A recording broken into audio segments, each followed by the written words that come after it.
Well, Carnival reported earnings, and the stock at one point sold off more than 6% on the news. This after a key quarterly earnings forecast trailed estimates, adding to worries that a travel slowdown has spread to even the most robust corner of the market.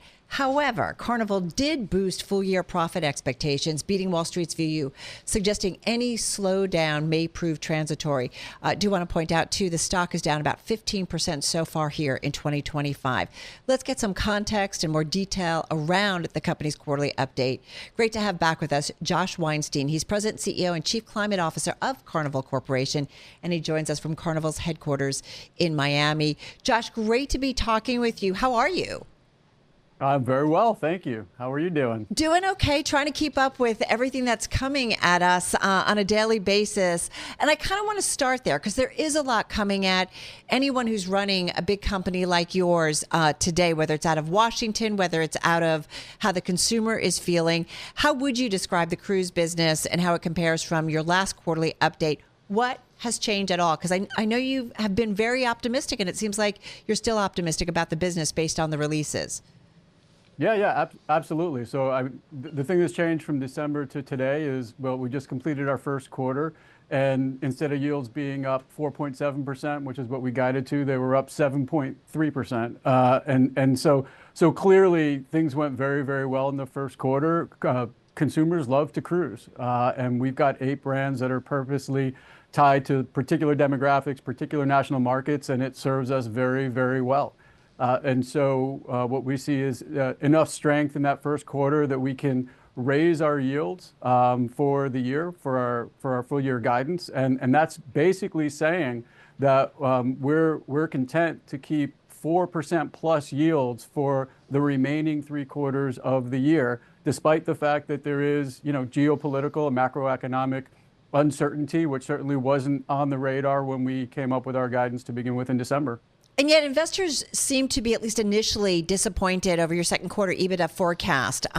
Your forecast was $1.32 billion in the second quarter. Analysts had expected $1.35 billion.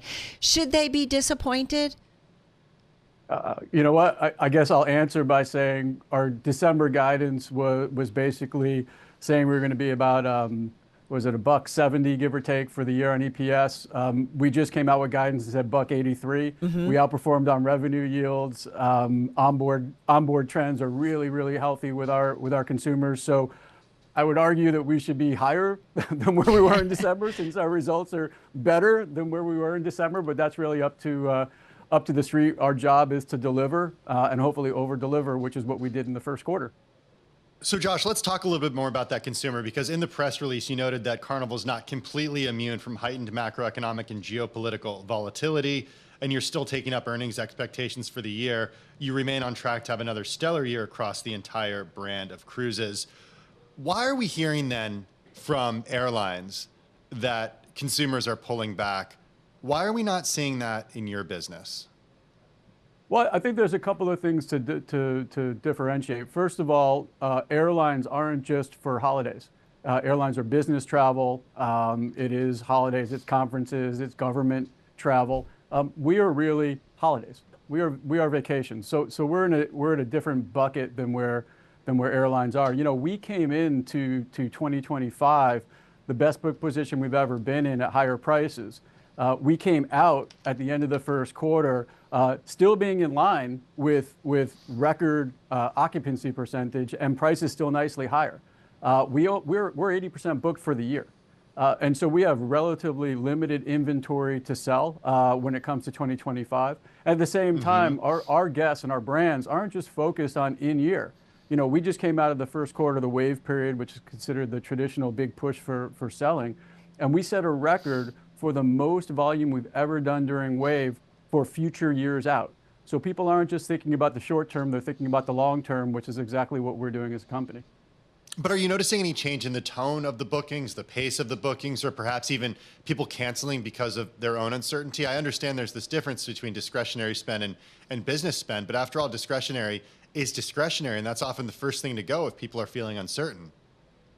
Yeah, we haven't seen any noticeable change in trends on cancellations. Certainly, as we mentioned on the call, there were ups and downs over the first quarter. There's ups and downs all the time. But we got through our period exactly at pretty much the highest point that you can get at least for us in our history. And we feel good about the position that puts us in.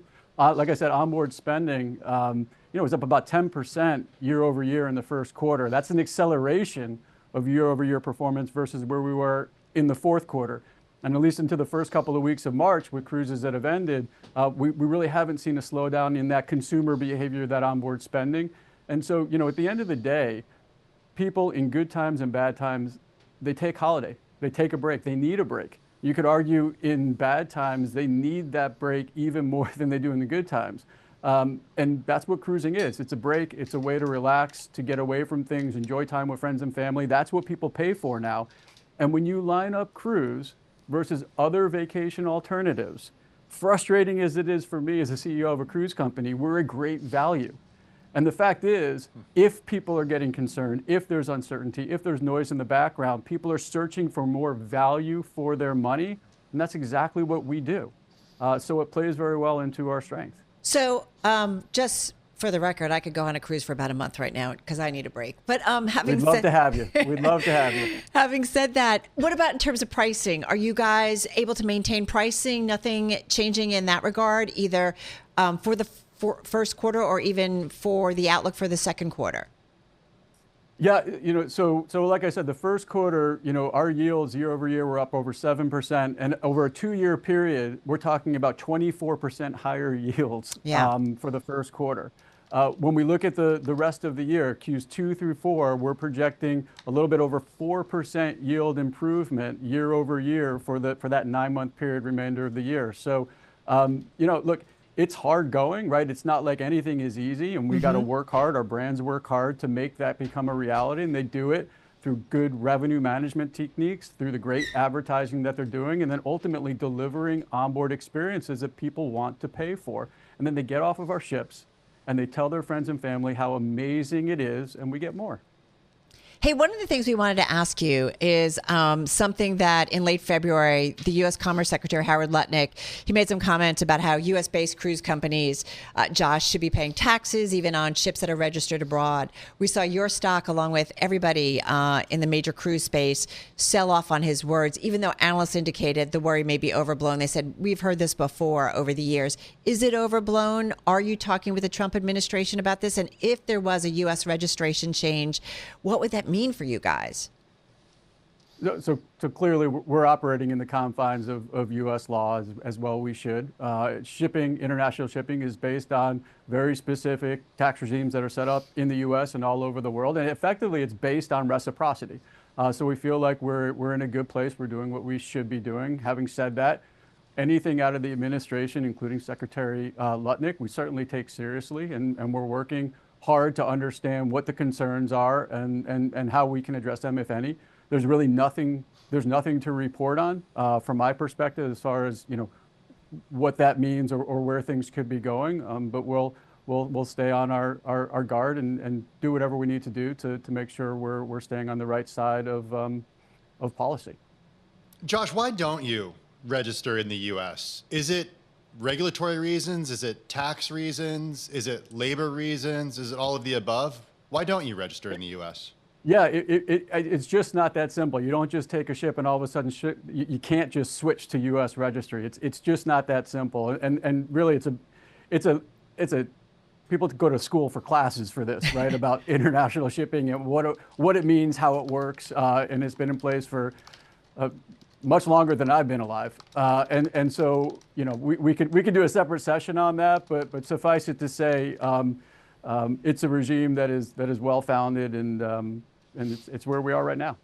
All right. So it's not something that we should think about. I mean, it can be done though, right? What is the it? In terms of registering in the United States? It's honestly not that simple based on how U.S. law works. It's just not that simple. Okay.